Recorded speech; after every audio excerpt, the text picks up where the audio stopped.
Salut à tous et bienvenue dans l'antre. Gaston Glock, l'ingénieur autrichien qui a inventé le pistolet Glock, devenu une arme de choix pour les forces armées, les forces de l'ordre, certains criminels et les amateurs d'armes à feu en Amérique et dans le monde entier, est décédé le 27 décembre 2023. Il avait 94 ans. Le Glock est presque partout, utilisé lors de fusillades, glorifié dans les films hollywoodiens, présenté dans des séries télévisées, accroché à la ceinture des tueurs et des voyous, porté par les 2 tiers des policiers américains et des forces de sécurité d'au moins 48 pays, ses louanges sont chantées par les rappeurs gangsta, sa silhouette est affichée dans les aéroports et elle est au centre des débats sur le contrôle des armes à feu. Son créateur n'était pourtant pas mis sur le devant de la scène.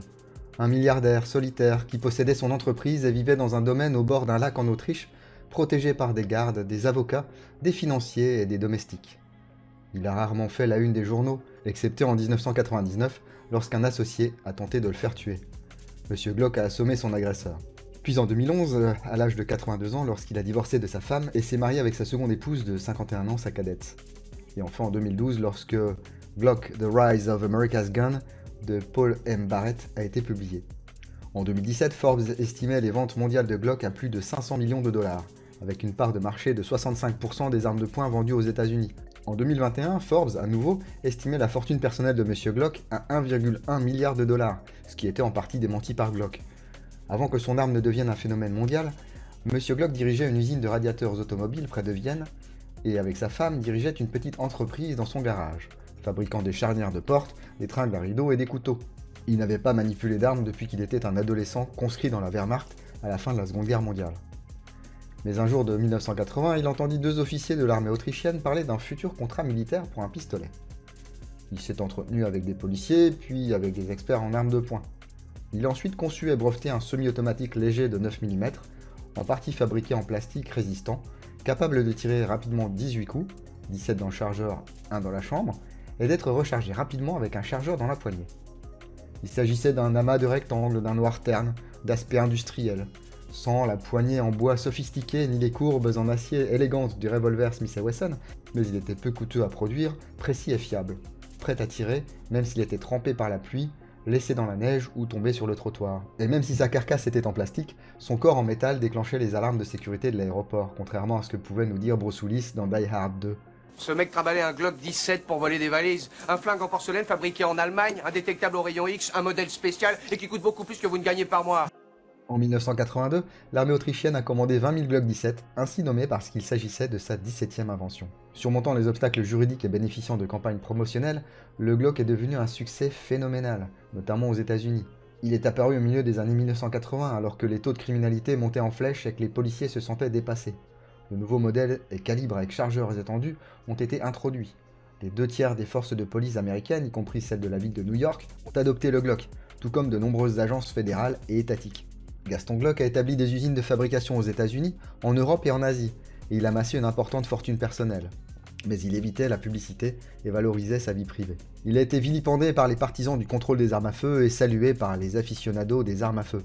Malgré la description populaire du Glock comme une arme criminelle et son utilisation dans certaines des fusillades de masse les plus spectaculaires d'Amérique, Monsieur Paul Barrett, auteur de Glock, The Rise of America's Gun, a déclaré que l'arme n'avait pas généralement été attribuée à des scènes de crime. En fait, bien moins que d'autres marques d'armes à feu. Glock n'est donc pas particulièrement lié au crime dans la fraternité des armes à feu, a écrit Monsieur Barrett. Il n'est pas non plus un héros, peu importe ce qu'Hollywood nous dit sur les 2 points. En résumé, il a ajouté « Gaston Glock est l'un des géants de l'histoire des armes de poing », méritant d'être mentionné aux côtés de Colt, Browning, Smith & Wesson. Gaston Glock est né à Vienne le 19 juillet 1929. Fils d'un cheminot autrichien, il fréquente les écoles publiques et après son bref service militaire est diplômé d'un institut technique. Ingénieur de formation, il rejoint une entreprise de fabrication de perceuses manuelles, gravit les échelons jusqu'à la direction et occupe divers postes d'encadrement. Gaston et Helga Glock s'installent à Dodge Wagram, une banlieue de Vienne, et il devient directeur d'une usine de radiateurs automobiles. Avec une presse à métaux dans leur garage, ils ont démarré une petite entreprise de fabrication de tringles à rideaux et de ferrures en laiton pour portes et fenêtres. Ils ont ensuite emporté des contrats pour fabriquer des couteaux et des baïonnettes pour l'armée autrichienne. Et c'est lors d'une visite au ministère de la Défense que M. Glock a entendu la conversation qui a conduit à son contrat d'armement.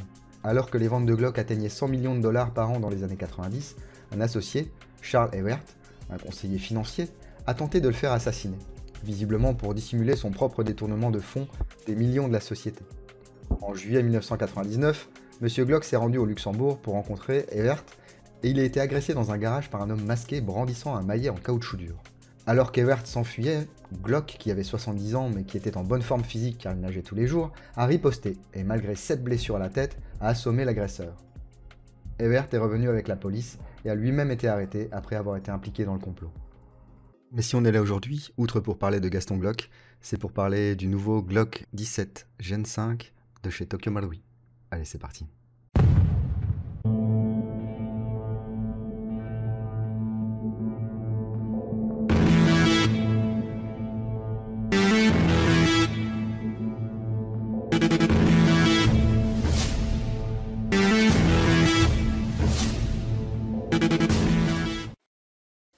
Forcément, il n'y a pas eu trop de suspense, hein. Vous avez vu la miniature de la vidéo ainsi que son titre.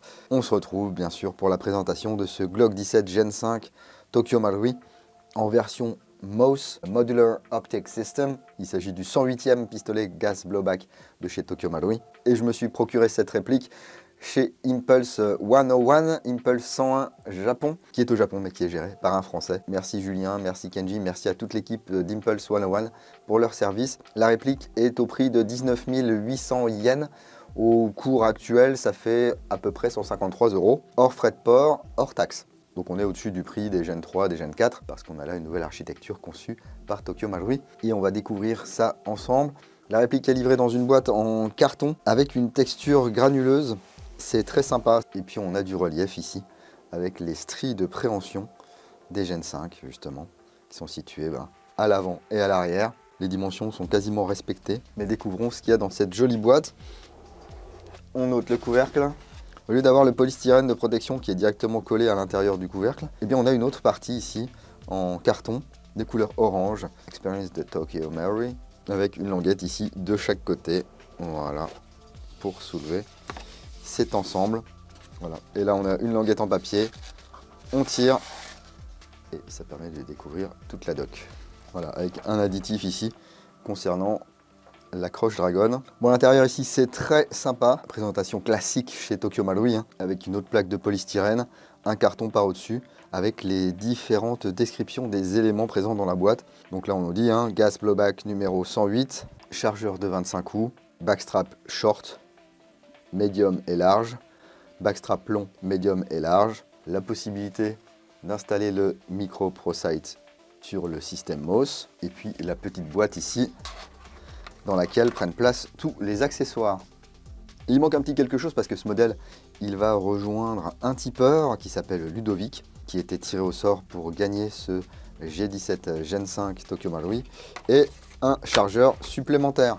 Et en plus, ça rentre dans la boîte, ça c'est cool. Et on va lui mettre un petit patch Impulse 101 et un chouette poster G17 Gen 5. Voilà, donc un petit peu souffert, enfin il a juste été plié, c'est du carton, donc ça se plie. Merci à toutes les personnes qui soutiennent l'antre sur Tipeee. Lorsque je peux financer des répliques grâce à vos dons, et bien une fois que j'en ai terminé avec, je fais un tirage au sort parmi les gens qui ont tipé 5 € et plus, qui leur permet de recevoir du matériel chez eux. Donc là c'est Ludovic qui a été tiré au sort, et je remercie également tous les tipeurs du mois de janvier pour leur participation. Le lien vers Tipeee est dans la description de la vidéo et dans le premier commentaire sous cette vidéo. On va bien sûr détailler le contenu de la boîte, à commencer par ce fameux chargeur de 25 billes à gaz Tokyo Marui. C'est un nouveau modèle. Donc, on a toujours les marquages ici. Voilà. Le calibre de l'arme réelle. Les marquages du chargeur. Le nouveau talon type Gen 5. On a une encoche de chaque côté parce qu'on va pouvoir inverser, comme sur la Gen 4, le bouton d'éjection du chargeur. La planchette ici est orange. Pourquoi? Eh bien parce que Tokyo Marui a voulu répliquer celle des chargeurs de Gen 5. Je trouve que c'est une attention assez sympa. Si je fais ça, c'est difficile de dire quel est le vrai, quel est le faux. C'est sympa. Alors la particularité de ce chargeur, c'est que ce n'est plus un montage par vis, c'est un montage par goupille. Vous voyez ici les deux goupilles. Et pour le remplissage en gaz, il va falloir pousser ici ce petit téton, faire coulisser le talon. Alors faites ça quand il n'y a pas de bille à l'intérieur. Hop, là ça va aller mieux. Et la valve de remplissage est ici. La valve de percussion, le gaz route. Et ce qui est bien, c'est que ce sont les mêmes lèvres, le même gaz route que sur les anciens chargeurs Tokyo Marui. Donc il n'y aura pas de problème de compatibilité. Il faudra juste faire attention si vous avez vraiment des anciens chargeurs, donc des chargeurs de Glock Gen 3, hein, il n'y aura qu'une encoche ici. Si vous changez le bouton d'éjection du chargeur de côté, eh bien vous ne pourrez pas verrouiller votre chargeur. Ensuite, on a un bouchon de sécurité, une tige de débourrage et de nettoyage, un sachet d'une centaine de billes, 2 petits inserts de tir à vide. Alors, vous avez une petite flèche dessus là, donc ça va vers le haut, comme ceci. Et là, vous pouvez tirer à vide. Alors on peut tirer à vide bien sûr sans cette pièce, mais il faut retenir l'arrêtoir de glissière, c'est pas très pratique. Ensuite, on trouve une goupille, qui est une goupille longue, qui va servir à fixer les dosserets ici. Donc les dosserets courts, ici un L, ici un M. Voilà, on trouve les marquages Glock et tout. Le grip RTF là, Rough Textured Frame. Et les 2 dosserets de grande taille. Voilà, en M et en L. Avec la queue de castor ici. Ici j'ai la plaque supérieure parce que moi j'ai monté le micro dot sight Tokyo Marui sur mon exemplaire. Il y a un adaptateur qui vient se placer ici. On pose le sight. On utilise les 2 vis qui sont fournies. N'utilisez pas les longues vis qui sont fournies avec le micro dot sight. Sinon ça va appuyer sur le cylindre. C'est pas une très bonne idée. D'ailleurs ils mettent un petit papier dans la boîte. N'utilisez pas des M3 x 10. Hein. Voilà. Donc ça, ce sont les vis fournies. Ça, ce sont des vis qui sont fournies avec le micro dot sight pour certains montages. On évite de faire n'importe quoi. Et il y a également un petit chasse-goupille, voilà, qui va servir à chasser la goupille qui permet de changer les dosserets. On va faire un petit peu de ménage parce que là, c'est le bazar. Je range le Glock de Ludovic. Et on va présenter le mien parce qu'il a déjà vu le terrain. Donc ça sera plus sympa de le manipuler plutôt que de faire des traces de doigts sur celui de Ludovic. Et voici la bête, le Glock 17 Gen 5 Moss de chez Tokyo Marui. Il mesure 200 mm pour une masse de 680 grammes avec son chargeur, constitué entièrement de plastique, mais vous pouvez peut-être voir qu'il y a une différence de couleur. En effet, on a du plastique assez traditionnel ici pour la carcasse, mais au niveau de la glissière, Tokyo Marui a utilisé une résine au carbone. Donc en fait dans le mélange, je ne sais pas trop comment ça fonctionne, hein, mais il charge en carbone, ce qui permet certainement de donner cette couleur et en plus de renforcer la structure de cette glissière parce qu'il va falloir encaisser un petit peu de recul avec ce G17. Vous ne le savez peut-être pas, mais au Japon la loi est très stricte avec les répliques d'airsoft et Tokyo Marui n'a donc pas le droit de faire des glissières en métal. Eux ils ont choisi le carbone. KSC Japan fait également des modèles heavyweight comme ce HK45 ici. Donc quand on touche c'est froid et tout, on dirait du métal. Mais en fait ici ce sont des particules de métal qui sont injectées dans le plastique et Tokyo Marui, eh bien ils ont injecté, vous l'avez compris, du carbone. Bon, en tout cas ça ressemble à un Gen 5. Voyons voir ce que ça donne. Donc, on a bien les marquages ici, Glock 17, Gen 5, Autriche, 9 par 19. De l'autre côté, le numéro de série sur le canon et sur la glissière. Le petit insigne Glock là. Ça, il me semble que c'est un signe distinctif des Glock qui sont produits aux États-Unis.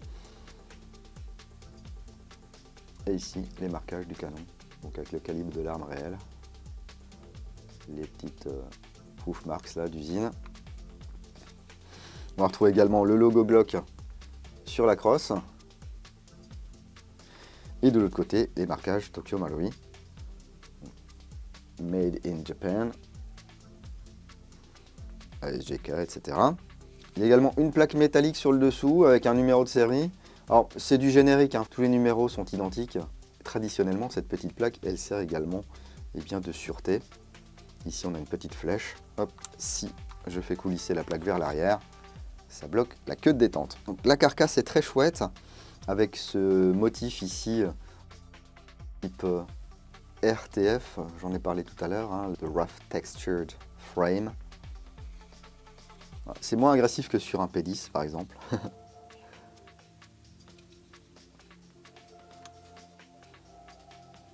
Ici le puits de chargeur légèrement évasé.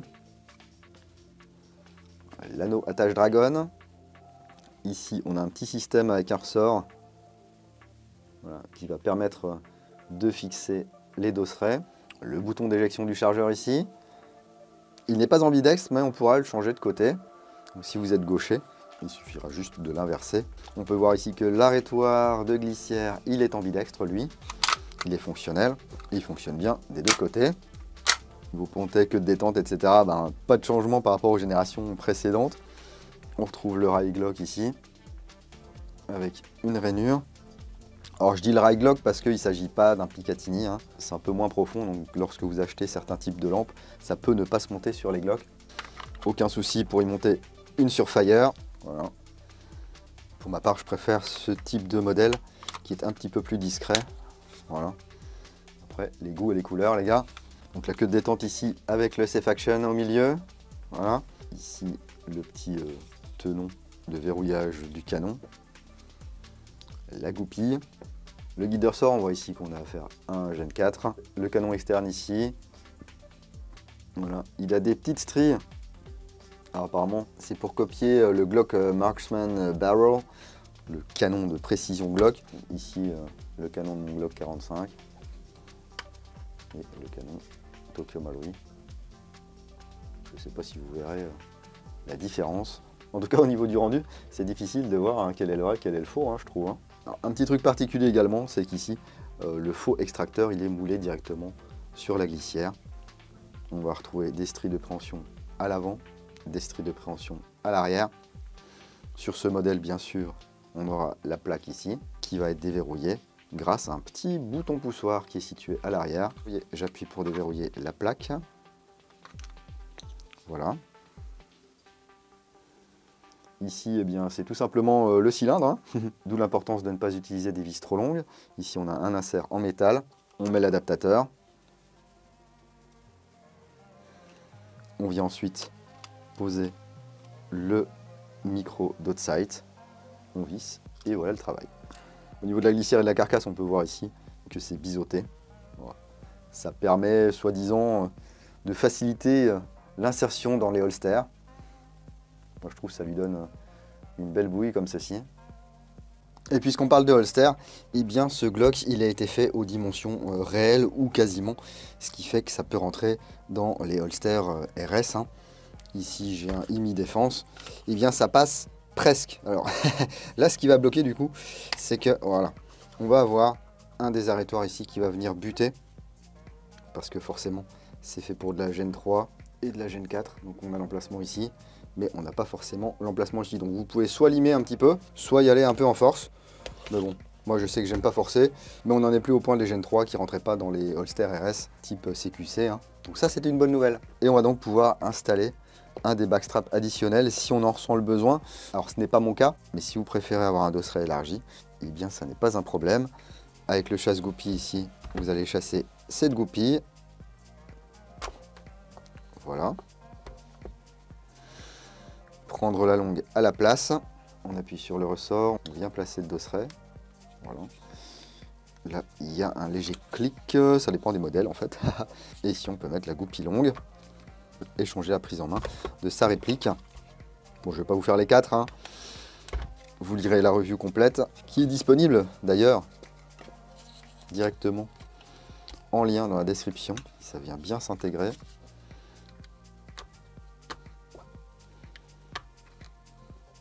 Et ça rajoute une queue de castor à ce Glock. Si vous aimez les prises en main assez hautes, mais que vous avez peur de vous blesser, et eh bien là, ça sera impossible, à moins de faire ça. Mais si vous faites ça, ne manipulez ni arme, ni réplique, ni rien du tout en fait chez vous. Alors voyons voir cette queue de détente. Ça gratte quasiment pas, même pas du tout. C'est fluide. On arrive sur un mur. Clac. Ouais, c'est franc. Le reset est rapide.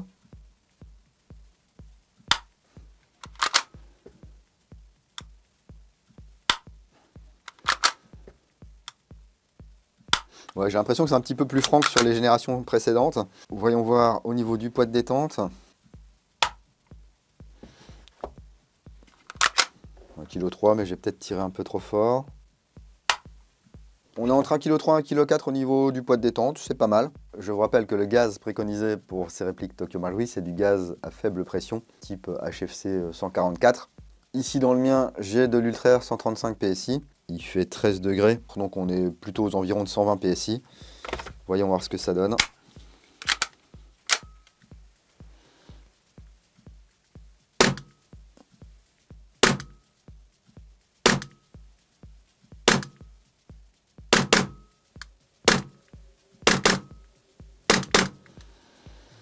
Ouais, c'est vraiment très sympa. Ouais, ici, on va rattraper le jeu.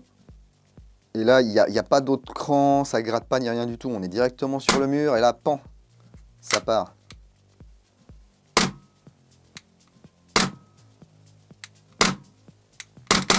On n'a pas un kick extra massif, il n'y a pas un ressort de rappel de déglingo. On n'a pas une glissière qui pèse 500 grammes. Mais on sent quand même que ça kick, que c'est fluide. D'ailleurs, le cycle est très fluide. Ça glisse tout seul. Pourtant, là, j'ai rien lubrifié. Ça arrive un petit peu lubrifié en sortie d'usine. N'hésitez pas à faire un démontage sommaire en sortie de boîte, nettoyer un petit peu, remettre une lubrification adaptée. Vous ne vous en porterez pas plus mal et votre réplique non plus. On va se diriger tout doucement vers le passage Crony et le tir sur cible. Mais avant ça, on va faire un petit détour par NaturaBuy qui monétise cette vidéo.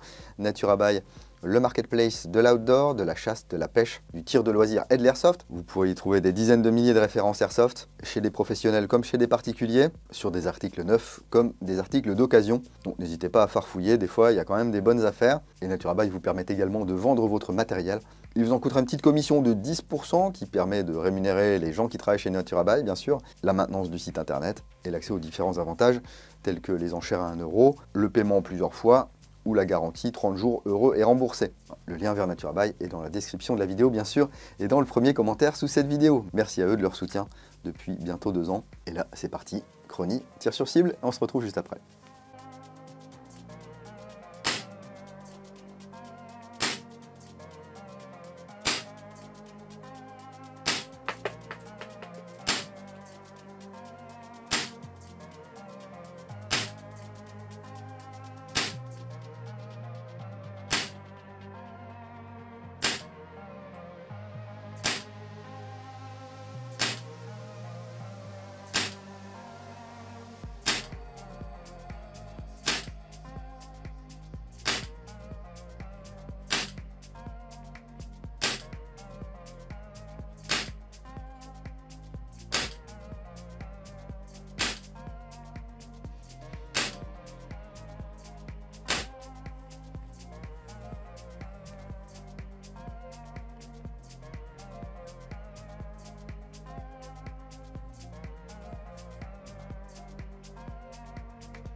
Ouais, pas vraiment de surprise avec ce Glock 17 Gen 5 MOS, hein, avec l'Ultra Air 135 PSI et une température avoisinant les 13 degrés.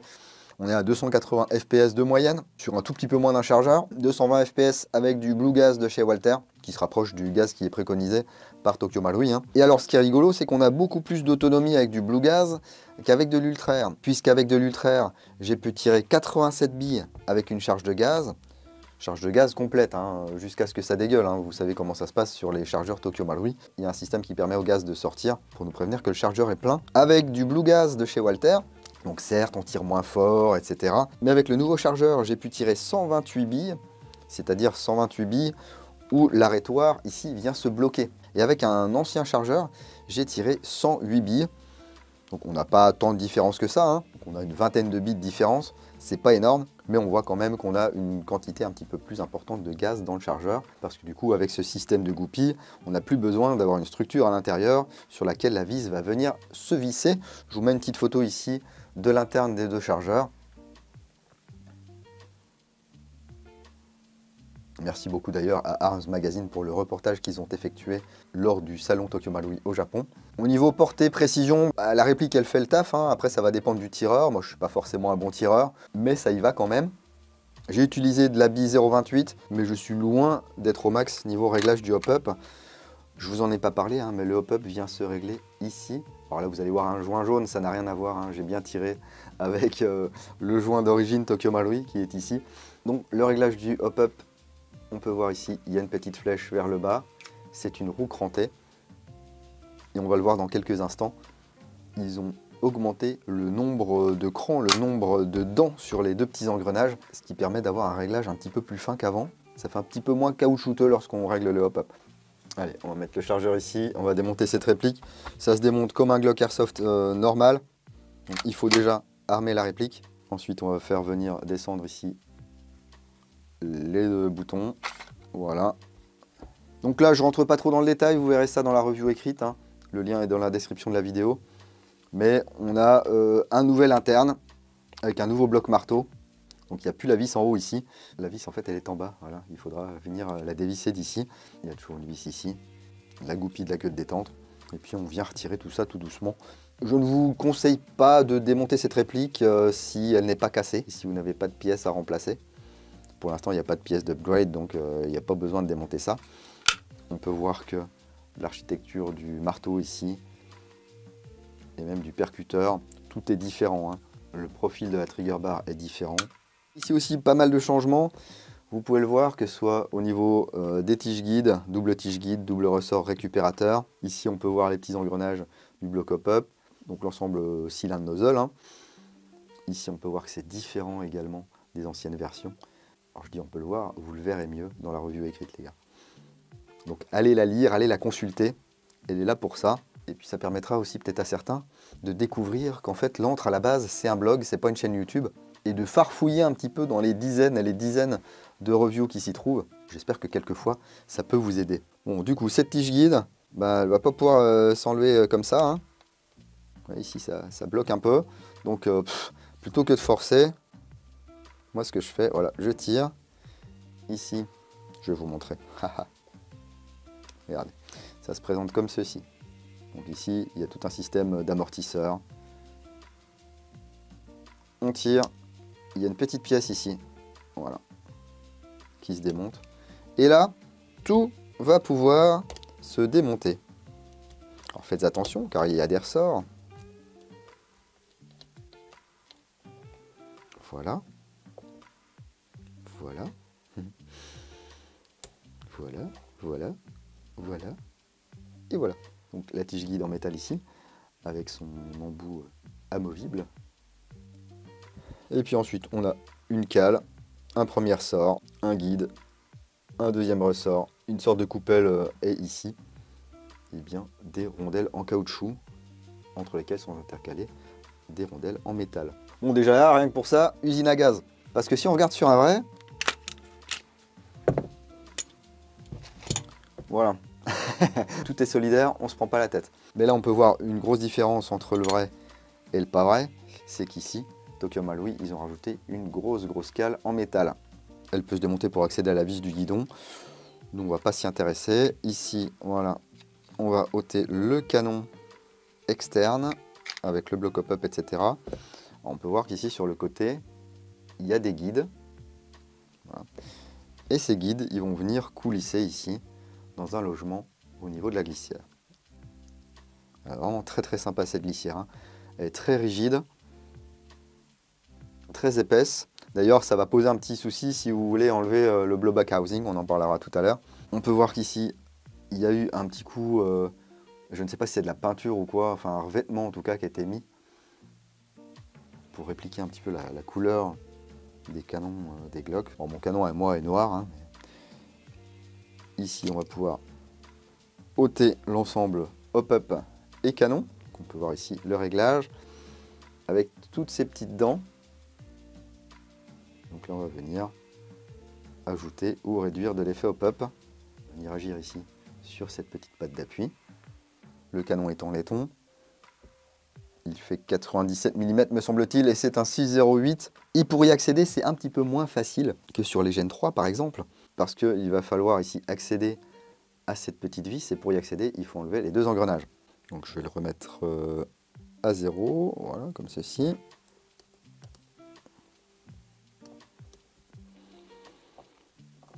On enlève cette petite vis, on enlève la roue. Ici, on va venir par en dessous, voilà, ôter la seconde. On peut venir enlever les deux vis du bloc hop-up. On tourne, on enlève cette partie, voilà. Et on peut enlever le canon et le joint. Ici, la patte d'appui, donc si on veut l'enlever, on la fait légèrement pencher, voilà. Comme ceci. Et là, bien sûr, on a un joint type VSR10, hein, donc le joint Tokyo Marui qui est ici. Voilà, très souple, très efficace. Pourquoi je l'ai changé, moi? Tout simplement parce que j'ai des nouveaux joints de chez TNT à tester et je voulais voir ce que ça donnait. Je l'ai installé, mais je n'ai toujours pas tiré avec, hein. C'est un canon tout à fait classique. Ici, ils ont également changé l'ensemble pneumatique. Le volume du cylindre est environ 20% plus important que les nozzles de Glock Marui précédents parce qu'il a fallu changer le profil à cause de cette petite plaque. On voit bien qu'ici, il y avait besoin de quelque chose de plat. Il n'y avait pas trop le choix, hein. Du coup, ils ont rallongé et élargi le cylindre. Et le système d'attache est également différent parce qu'il ne s'agit plus de deux ressorts qui sont situés sur le dessus, là. C'est un ressort central. Vous pouvez lire ça dans la review complète. Ce qui est intéressant également, on voit que Tokyo Marui, depuis quelques temps, hein, sur les GBB, ils mettent un petit renfort métallique ici, au niveau de l'arrêtoire de glissière, ce qui permet de ne pas user la glissière en plastique, comme c'était le cas avant. Donc là, on a de l'acier, c'est maintenu par une micro-vis. Il n'y a pas besoin de démonter, mais si vous décidez que vous avez envie de démonter, c'est beaucoup plus difficile à démonter qu'à remonter. D'une part, parce que le blowback housing, eh bien, il est intégré un petit peu à la glissière, donc il va falloir passer des crans, c'est-à-dire tordre votre glissière. On n'a jamais trop envie de faire ça parce qu'on a peur que ça pète. Moi, ce que j'ai fait, c'est que je l'ai sorti en biais comme ceci et j'ai serré les fesses. Et d'un autre côté, vous allez avoir un petit ressort ici qui va tomber. Vous allez vous dire, mais comment ça se remet? Eh bien, en fait, il faut le remettre en dernier. Lorsque vous remontez, vous remettez le blowback housing, vous remettez toutes les pièces et vous venez insérer le ressort ici. Vous le comprimez un petit peu et vous le repoussez. Il se remet dans son logement sans aucun problème. Un petit regraissage et on peut remonter tout ça. Ça se fait bien. De base, c'est pas trop graissé déjà. Tokyo Marui, eux, ils ont compris qu'il ne faut pas monter les joints de hop-up avec du gras. C'est bizarre qu'il y ait d'autres marques qui n'aient toujours pas compris ça. On peut lubrifier des choses, c'est bien, mais pas l'intérieur du joint de hop-up. Je dis ça, mais à côté de ça, Tokyo Marui met toujours des illustrations pour mettre du silicone dans les blocs hop-up d'AEG. Alors ne faites pas ça, hein. Même si c'est dans le manuel. Voilà, comment ne pas se tromper? Bien, je vous montre ici, il y a des repères. Voilà. Vous mettez les repères bien en face.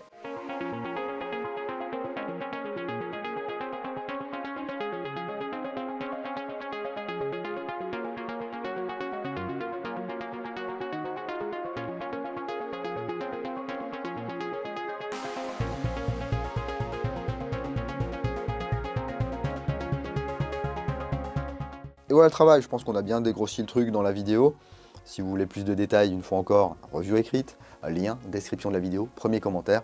Le seul truc que j'ai pas démonté, c'est le bloc marteau, parce que pour l'instant ça sert pas à grand chose, je vous le disais, il n'y a pas de pièce d'upgrade, ça va peut-être venir si les marques s'y intéressent. Ça fait 20 ans qu'on avait l'architecture du Gen 3, on avait eu quelques petits changements sur le Glock 22, ensuite on a eu des changements sur la Gen 4, mais c'était pas foufou. Et là sur cette Gen 5, eh bien c'est comme s'ils avaient quasiment tout refait à zéro, mais je suis assez confiant sur le fait qu'on pourra trouver au moins des canons externes filetés, des kits de glissière en métal, des choses comme ça. Pour ceux qui sont allergiques au plastique, même lorsqu'il est injecté de carbone, ça sera tout aussi bien. Une question à laquelle je m'attends également, c'est quel est l'intérêt d'acheter un Tokyo Marui plutôt qu'un Humarex ou un Cybergun, enfin Cybergun vous allez plus en trouver beaucoup, hein. Et bien à l'heure actuelle, je dirais qu'il n'y a pas beaucoup d'avantages de prendre un Tokyo Marui, à part si on aime les Tokyo Marui. L'avantage de celui-ci, c'est qu'il y a directement le MOS d'intégrer dessus. Il va y avoir certainement des plaques additionnelles qui vont sortir chez DCI Guns d'ici pas longtemps pour installer les red dots de votre choix. Et c'est sûr que si on aime les glissières en métal, on va plutôt s'orienter vers ces modèles plutôt que sur un modèle Tokyo Marui. Moi, j'ai pas d'argument imbattable. J'ai pas envie d'en inventer pour vous dire acheter du Tokyo Marui plutôt que d'acheter une autre version. Mais ce qu'on peut dire, c'est que si Tokyo Marui n'avait jamais sorti de Glock, on n'aurait certainement pas ces modèles disponibles maintenant, étant donné qu'ils ont quasiment tout pompé sur Tokyo Marui. L'autre jour, il y a quelqu'un qui me faisait une réflexion, et c'est pas une réflexion qui est stupide, hein, qui me disait Tokyo Marui, ils ont attendu je ne sais combien de temps, 6 ans, pour nous sortir un Gen 5. Alors qu'on a eu du Gen 5 très vite chez Humarex par exemple. Oui, mais ils ont pris des choses existantes, ils ont refait des moules, certes, mais il n'y a pas eu un nouveau développement de A à Z. Les blocs marteaux, ils n'ont pas changé, les nozzles n'ont pas changé. Chez VFC, ils ont fait un nouveau système de hop-up qui se règle de l'extérieur. Et effectivement, quand vous reprenez tout à zéro et vous créez une nouvelle architecture, d'une part, il y a besoin de la concevoir, il y a besoin de faire des tests. Je suppose qu'il y a eu des tests au niveau des matériaux pour la glissière, par exemple. Il y a peut-être eu des prototypes de chargeurs, il y a peut-être eu des prototypes de glissière, des prototypes d'internes, avant que Marui se dise, ok, là on a un bon proto, on a un bon proof of concept, on va pouvoir tester ça et le mettre en production. Et ça, eh bien, ça prend des années. Il y a encore des gens qui ne comprennent pas que ça peut prendre des années et des années pour aller de la planche à dessin à la boîte qu'on va retrouver dans nos boutiques. Voilà, donc pour en revenir un petit peu aux avantages, aux inconvénients des uns et des autres, moi je kiffe absolument mes dernières versions de VFC ici, enfin encore dernière version, le 19X, il commence à être un petit peu ancien déjà chez Humarex, hein. Mais c'était super de découvrir cette Gen 5. Je vous ai pas fait le Glock 17 Gen 4 parce que j'ai fait le 19 Gen 4, je n'avais pas trop l'intérêt, 19, 17, voilà. En plus mon 19 Gen 4, vous avez pu voir que je l'ai bien modifié dans la réplique du démon. La réplique à 666 €. Je pense néanmoins que ce Gen 5, eh bien, ça va être un succès, qui va bien se vendre. Il est vraiment très cool, à part si vous êtes un adepte de la modification totale. Pour l'instant, ça ne sera pas possible avec les pièces qui sont disponibles sur le marché. Voilà ce que j'avais à dire sur ce Glock 17 Gen 5 MOS de chez Tokyo Marui. Si le contenu vous a plu, n'hésitez pas à mettre le petit pouce vers le haut, ça fait toujours plaisir. Si ça ne vous a pas plu, eh bien, petit pouce vers le bas, hein. Si vous êtes déjà abonné sur la chaîne, ne changez rien. Si vous n'êtes pas encore abonné, eh bien vous pouvez le faire, c'est gratuit et vous pouvez activer les notifications. Mais si les notifications ça vous saoule, vous pouvez suivre toute l'actu de l'antre sur Facebook, sur Instagram. Vous pouvez me rejoindre parfois sur Twitch et bien sûr lire les reviews sur www.l'entredudingo.com. Merci à Naturabuy pour la monétisation de cette vidéo. Merci à toutes les personnes qui utilisent les liens qui sont dans la description de la vidéo, que ce soit les liens affiliés vers Airsoft Entrepôt, Novrich, Olight, etc. Et merci également à Impulse 101 pour leur service. Le lien vers Impulse est également dans la description de la vidéo. On va se laisser sur un petit 360 de ce Glock 17 Gen 5 MOS Tokyo Marui. Prenez soin de vous et si vous allez jouer le week-end prochain, n'oubliez pas, jouez sérieusement, mais sans vous prendre au sérieux. Et moi je vous dis à bientôt dans l'entre du dingo. Bise.